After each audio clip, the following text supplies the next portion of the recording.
Magandang araw, Malacanang Press Corps. Suporta at patubig para sa magsasaka, patuloy na pinalalawak ni Pangulong Marcos Jr. Batid ang mga hamon na dulot ng pabago-bagong lagay ng panahon at epekto ng tagtuyot sa mga lupang taniman. Ngayong araw ay tumungo sa bayan ng Aborlan sa Palawan si Pangulong Ferdinand R. Marcos Jr. upang pasinayaan ang pagbubukas ng Ibato Iraan Small Reservoir Irrigation Project. Layunin ng Ibato Iraan SRIP na maghatid ng tubig sa mga bukirin upang patatagin ang kabuhayan ng ating magsasaka. Hindi na kailangang umasa pa sa pagdating ng ulan para lang madiligan ang mga tanim. Ngayon ay tuloy-tuloy na ang patubig. Tuloy-tuloy na rin ang ani ng mga magsasaka dahil sa year-round irrigation. Sa tulong ng SRIP, magkakaroon ng reliable supply ng tubig ang mahigit 1,000 hektarya ng lupang sakahan na siya ring makakatulong na pataasin ang cropping intensity.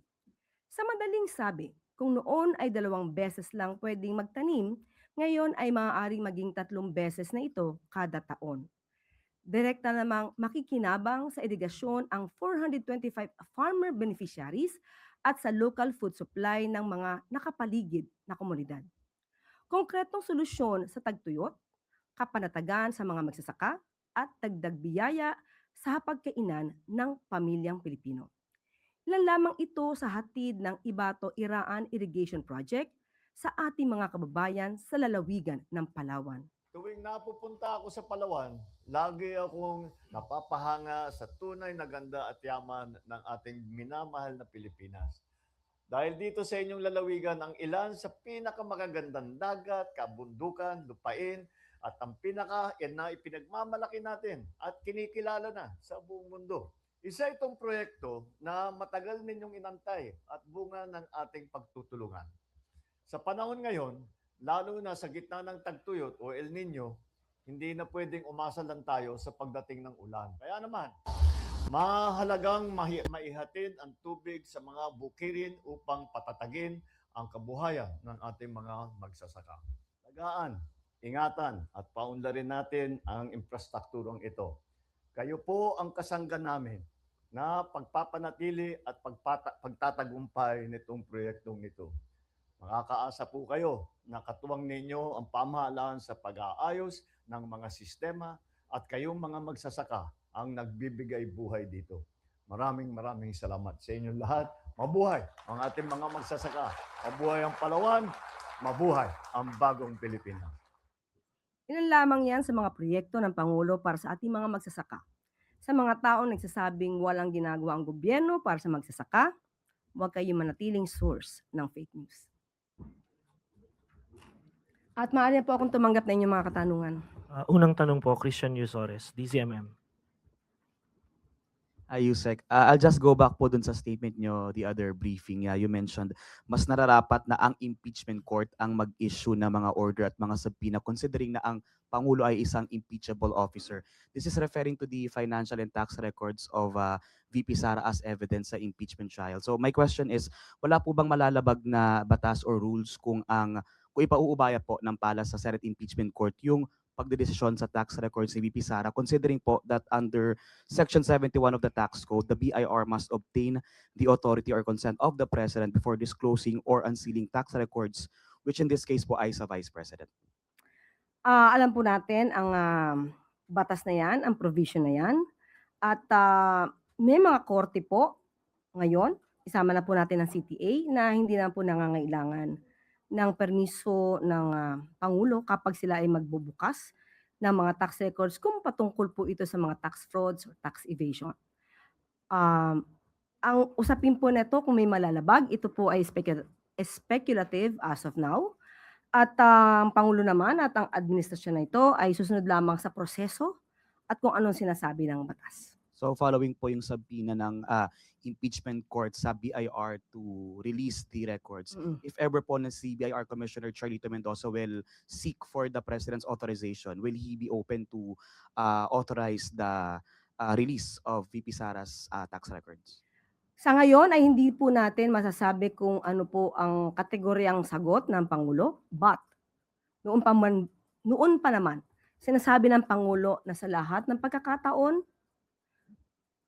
tanging proseso lamang ang gagamitin at dapat nababatay sa batas. Kung ito naman po ay, naisagawa na at, ito ang pinatupad nila sa mga nakaraang, impeachment, trial, ang Pangulo ay susunod lamang sa proseso. Next question po, Rafi Ayeng, Daily Tribune. Hi, Yusek.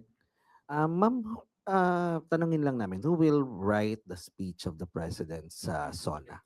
Nung nakaraang impeachment, yung nakaraang press briefing, sinabi po natin na ang Pangulo po ay, kasalukuyang sinusulat ang kanyang, speech. Siya po mismo. Yes po. And there are info po na hindi daw magbabanggit ng accomplishments ang Pangulo dahil forward-looking statements lang daw po ang kanyang report. Sino po ba yung basehan natin? A grapevine? Coming from a grapevine. Sa ngayon po, ang Pangulo po ay, malapit na matapos at nire-review ang kanyang speech at, hindi ko po maisisiwalat kung ano ang kanyang maaaring sabihin dahil hindi ko pa rin po nakikita at hindi ko pa rin po nadidinig kung anong kanyang sasabihin. And kung iuulat niya rin daw po ba ang flood control at pati na rin yung mga kamustahin na rin po namin yung mga ibang contractors kung nakasuhan na po ba? Kung ano sasabihin po siguro ng Pangulo sa SONA ay mas maganda mapakinggan natin ito sa Lunes at, ang patungkol po sa mga contractors, marami na pong mga contractors na sampahan ng kaso at yung ilan po siguro ay, kung wala pang ebidensya ay, hindi po masasampahan pa ng kaso. Thank you po. Follow-up question po, Maricel Halili, TV5. Good afternoon. Yusek, but what will make this SONA different from the president's previous SONAs? Hindi ko mabibigay kung ano man. Ayoko munang pangunahan ang Pangulo. Most probably by Sunday ay, tapos na yon. Pero hindi ko pa rin maibibigay sa inyo ang pinakanilalaman ng kanyang speech. But should we expect earth-shaking announcements during the SONA of the president? Lagi naman pong gano'n. So, antayan na lang po natin kung anong sasabihin ng Pangulo dahil nakita naman din po natin, definitely hindi mawawala ang mga naging, accomplishments ng administrasyon. Pero kung ano pa ang kanyang sasabihin, hintayin po natin sa Lunes. Last na lang po. Although tinatapos pa po ni Presidente yung kanyang SONA, pero what's the target yung when it comes dun sa length ng SONA, yung Sa Sunday, most probably sa Sunday po namin malalaman. Pero wala pang naibibigay sa aking idea kung gaano kahaba. Kasi alam po natin na maraming matatakil ang Pangulo dito. Nakita po namin at ang nakita ko lang yung mga priorities niya na maaaring maging, topic. Pero yung kabuuan ay, ako po personal ay hindi ko pa siya nakikita. Follow-up po, Kat Domingo, ABS-CBN. Ma'am, since nakita niyo na po at least yung priority topics, masasama po ba o mababanggit po ba sa SONA ng Pangulo yung nangyayaring impeachment trial against Vice President Sara Duterte among other political things? Hindi po yan napag-uusapan. So hindi siya mababanggit? Wala siya doon sa at least nakita niyong priority list? Hindi siya napag-uusapan, pero sa Sunday pa lang po namin makikita most probably kung ano yung laman ng kanyang. Next question po, Ann Soberano, Bombo Radio. Yusek, good morning. Tanong ko lang kasi kahapon, Yusek, tapos na po yung pagtalakay sa Article 4 ng impeachment grave threats. At lumalabas po na may banta kay Pangulong Marcos based po sa naging pahayag ni Mayor Baste na naging trigger point po ng NBI para bumuo po ng task force. Ano po yung reaksyon ng Malacanang o ni Pangulong Marcos nung marinig na talagang may sinabi si Mayor Baste na talaga gusto nila ng ulo ni PBBM at bukod doon sa sinabi ni Vice President Sara Duterte na pupugutan ng ulo po? Hindi na to bago. Noon pa po ito. Noon pa po natin na dinig na binanggit ni Mayor Baste Duterte sa rage. Hindi po to bago sa Pangulo. Kung anong reaksyon niya, alam naman po niya na may mga pagbabanta sa buhay niya. na galing sa pamilya ng mga Duterte. So, kailangan din po na protektahan ang ating Pangulo at ang pagpoprotekta na to ay obligasyon po ng mga concerned agencies na dapat mabigyan ng protekta or proteksyon ang ating Pangulo at obligasyon din po ng concerned agencies na ito po ay imbestigahan. Hindi po ito binabaliwala dahil buhay ng Pangulo ang nakasalalay dito. Hindi ito dapat gawing joke lang o isipin ng mga concerned agencies na joke lang ito. Buhay po ng Pangulo ang pinag-uusapan dito. Ma'am, with this, may mga security arrangement or may mga pagbabago po ba sa security ng Pangulo na ngayon ay talagang nakita natin na talagang may banta po sa kanyang buhay? Noon pa naman po yan. Sabi nga po natin kung anong kinakailangan proteksyon ng Pangulo, yun dapat ang ibigay. Kung mas malamang pa or mas matindi pang pagpaprotekta sa Pangulo, dapat po dahil sa nakikita po at nadidinig nating pagbabanta sa kanyang buhay. Next question po. Bernadette Tamayo, Manila Times. Good morning, ma'am. Ma'am, sa testimony po ni NBI Director Matibag kahapon sa impeachment court, nabanggit po niya na may mga active soldiers na kabilang sa mga persons of interest sa di umano'y plot to assassinate the president. Na parating na po ba ito kay Presidente even before po mag-testify si Director Matibag? At ano pong reaction po niya? Personally on my part, hindi po wala pong naibigay sa aking impormasyon kung na ito ay naibigay na impormasyon sa Pangulo. But definitely naibigay ito sa security ng Pangulo. So, ngayon ay nandun pa rin po ang tiwala ng Pangulo sa ating mga kasundaluhan. Kung meron namang mga magiging tiwalag sa kanilang mandato, dapat malaman kung sino ang mga ito para rin sa proteksyon ng Pangulo. Again, inuulit po natin, yung tiwala ng Pangulo ay nandun pa rin po sa ating mga kasundaluhan. Yung mga balak na tumiwalag para proteksyonan, ipaglaban ang interes ng isang tao, laban sa batas, laban sa konstitusyon, dapat tong malaman kung sino-sino. Follow up po. Ma'am, ibig niyo po bang sabihin wala pang mangyayaring loyalty check? Sa ngayon po kasi ay alam ng Pangulo kung sino ang mga kailangan mapagtiwalaan. Hindi po ngayon nagkakaroon ng loyalty check. Nasa security na po yan at nasa pamumuno na po yan ng kasundaluhan. Salamat po. Next question po. Sam Melinilla, Business Mirror.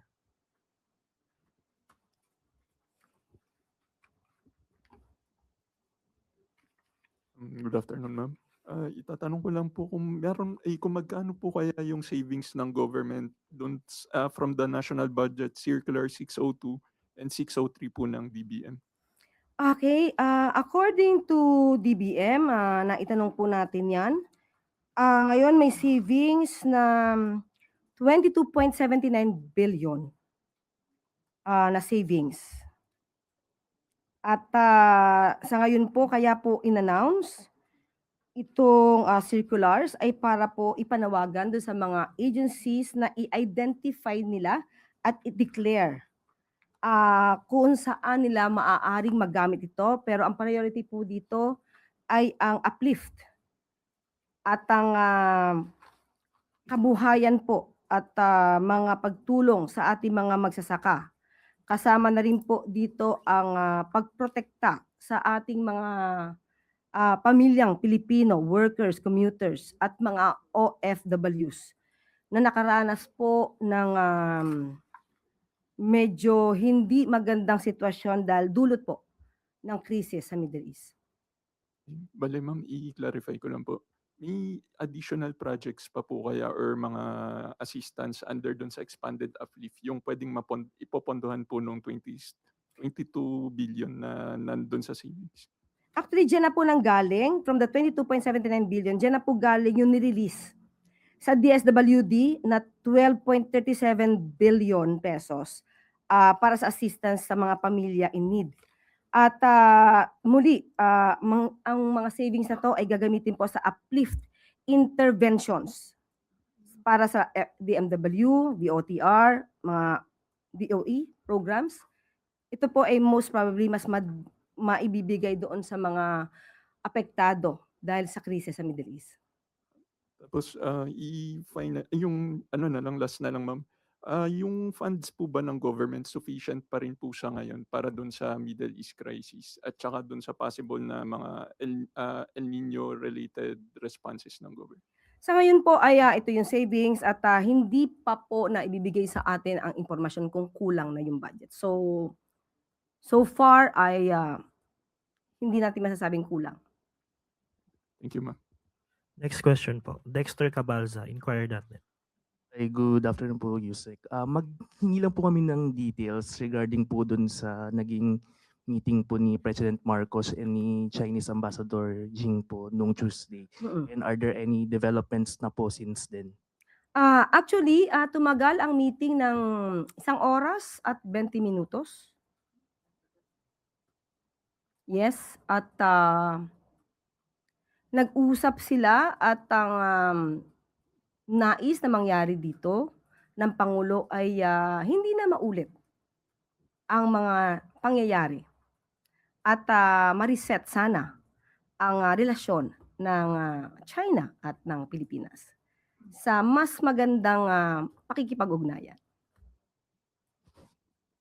Follow-up lang po. Ma'am, what's the reaction po of Malacanang sa nabanggit po ni Ambassador Jing po na the Philippines violated the July 2024 arrangement between Manila and Beijing.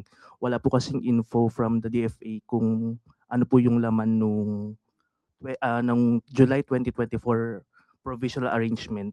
Ano po ba to? Kasama po ba dito yung parang sinasabi po kasi ni Ambassador na the July 20 violent confrontation near Ayungin started when China Coast Guard had observed Philippine Navy personnel doing some construction work on BRP Sierra Madre, which claim was prohibited under the arrangement.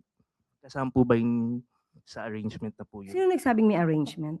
Si Ambassador po mismo nagsabi. Ambassador? Ambassador Jing po. Hingin niyo po sa kanya yung arrangement.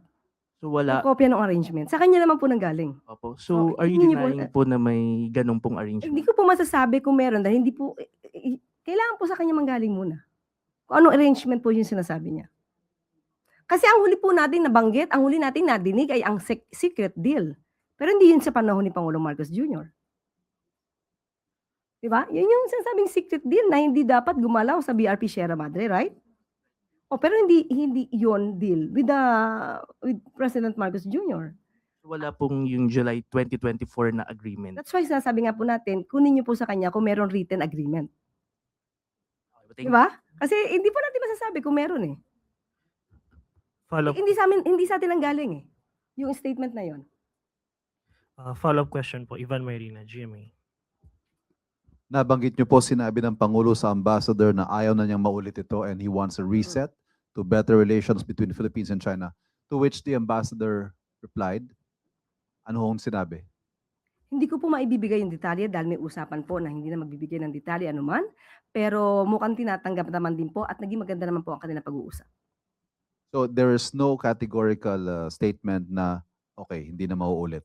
Nagkaroon po sila ng exchanges ng views at mga suggestions. Pero kung ano man po yung napag-usapan nila in detail ay hindi ko po maibabanggit sa inyo. Ma'am, one last point sa ibang usapin. Alam ko po ang sinasabi ninyo, hindi nakikialam ang Pangulo sa impeachment trial, but that doesn't prevent him from having an opinion as a former senator.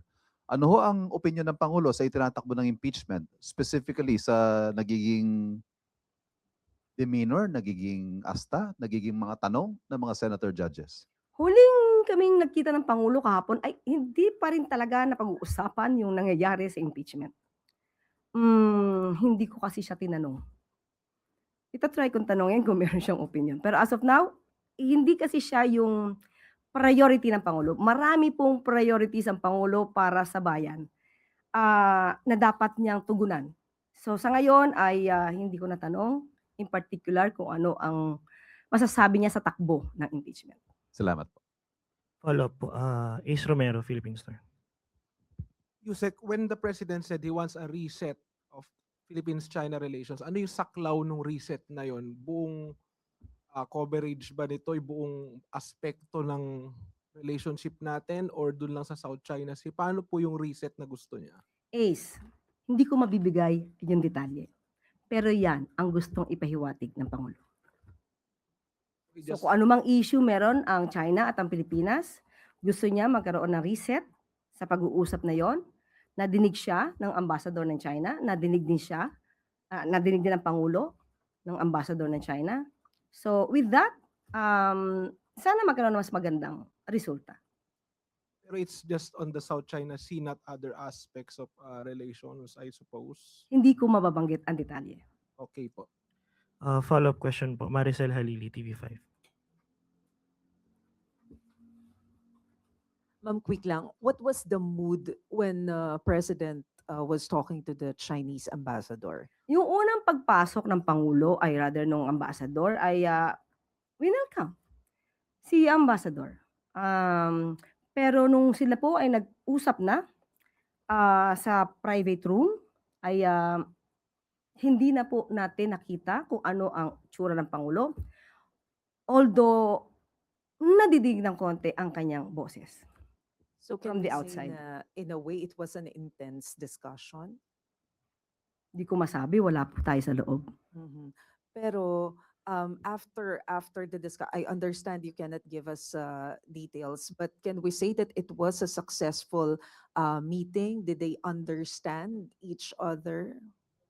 I guess so. Kasi pagkatapos at lumabas si ambassador, nakangiti naman si ambassador, nakakangiti naman din sa amin, at pagkakita namin sa Pangulo at kasama si ES Ralph Recto, nakita naman natin na positibo. Sa nakita kong mukha ng Pangulo ay positibo naman na naipaabot din niya sa bansang China kung ano yung nais ng bansang Pilipinas.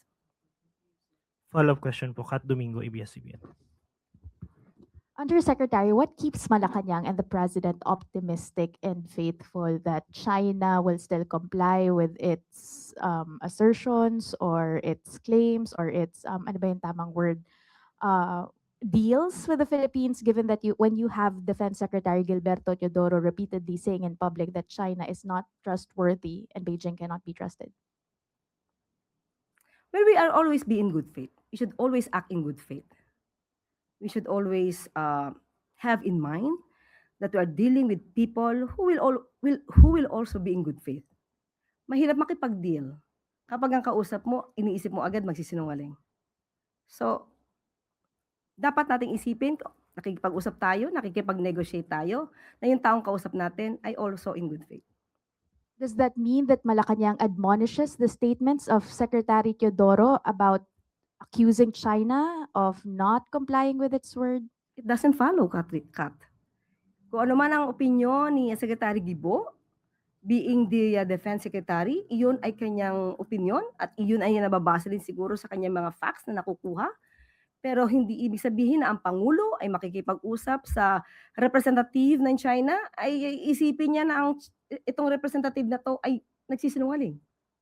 Bakit pa tayo makikipag-usap at makikipag-negotiate kung iisipin naman natin na sila din ay nagsisinungaling? So may mga pagkakataon na maaari nating sabihin na hindi sila nagsasabi na totoo, hindi totoo ang kanilang mga kiniklaim, pero hindi ibig sabihin na pag makikipag-negotiate tayo at makikipag-usap tayo, hindi tayo maniniwala sa kanila. Last from my end, how necessary is it for the palace to call the attention of Secretary Teodoro to toe the line to have more good faith towards China? Wala.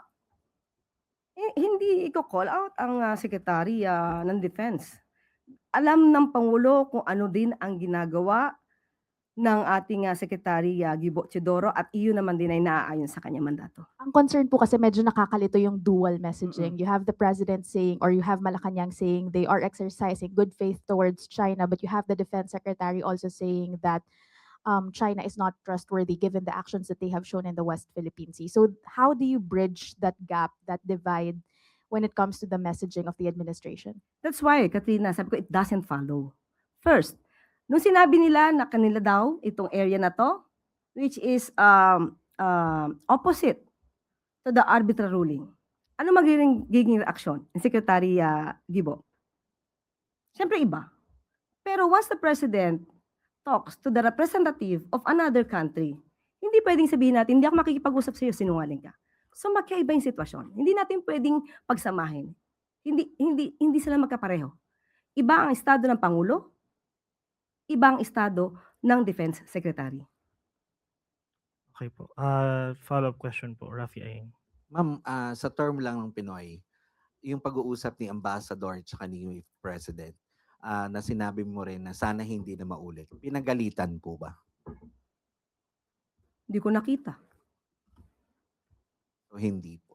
Hindi ko rin masabing hindi. Pero- Hindi ko nakita. Kasi may ganun tayo, pinagalitan pero nagkasundo. Sino nagsabing pinagalitan? Hindi nga po tinatanong. Wala. Hindi niyo pwedeng ilagay sa bibig ko yung gusto niyong madinig, pero hindi ko nakita. So, I cannot say anything about that. Basta nag-usap sila at lumabas namang nakangiti si Ambassador. Okay po, last question. Alvin Baltasar, Radyo Pilipinas.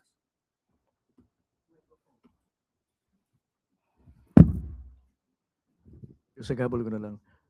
Yusek, anong nangyari doon sa pag-uusap kahapon ni President Marcos sa ni yung Secretary of State Rubio? Napag-usapan pa nila yung ICC. Lalo na ngayon, medyo may stand ang Trump administration na gusto yatang buwagin, dismantle yung International Criminal Court. Actually, nag-start po ang Pangulo sa pakikipag-usap kay Secretary of State, Marco Rubio. Ipinagmamalaki ng Pangulo kung gaano kalalim ang relasyon ng Pilipinas at ng US. At napag-usapan, nabanggit ang Paksilika. At hindi po napag-usapan ang patungkol sa ICC. Pero may binanggit po sa atin mismo si Ambassador Babe Romualdez. Gusto niya pong ipaalam sa lahat na siya po ay nakipag-usap sa US State Department patungkol po sa issue ng ICC. Binanggit niya po na ang issue patungkol sa ICC at ng Pilipinas ay isang sensitibong bagay. At binanggit din po niya ang residual obligation ng Pilipinas, pati po ang pakikipag-cooperate sa Interpol.